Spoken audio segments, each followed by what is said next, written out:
SIR जो election commission कर रहा है उसके बैकग्राउंड को समझिए। पिछले 5-7 वर्षों से जब से मोदी सरकार है, धीरे धीरे इलेक्शन कमीशन के प्रति जो लोगों का, समाज का जो ट्रस्ट था वो कम होता जा रहा है। टीएन सेशन के बाद से एक दौर चला था जब पूरे देश में इलेक्शन कमीशन एक बहुत सशक्त ऑर्गेनाइजेशन है, इंडिपेंडेंट है, एक ऐसा एक इंप्रेशन बना था।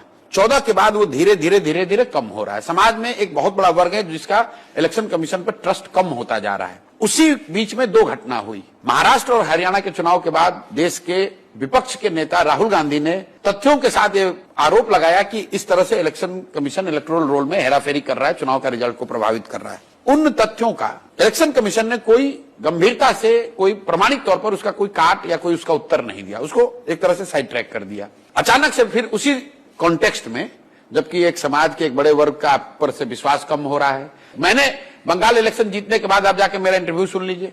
2 मई 2021 को मैंने कहा कि अगर इलेक्शन कमीशन इम्पार्शियल होता तो भाजपा को बंगाल में 75 नहीं 50 से कम सीट आता। तो ये जनरल परसेप्शन है और हवा में नहीं है, उसकी वजह है। मैं ये कह रहा हूं कि उस इन दैट कॉन्टेक्स्ट कि जहां लोगों का, समाज के एक बड़े वर्ग का इलेक्शन कमीशन की इम्पार्शियलिटी पर प्रश्न चिन्ह लगा रहे हैं लोग, विपक्ष के सबसे बड़ी विपक्षी पार्टी के नेता, देश के विपक्ष के नेता तथ्यों के साथ आप पर आरोप लगा रहे हैं। अचानक से बिहार में चुनाव से 3 महीना पहले आप आगे और कह रहे हैं अब मैं एसआईआर करूंगा।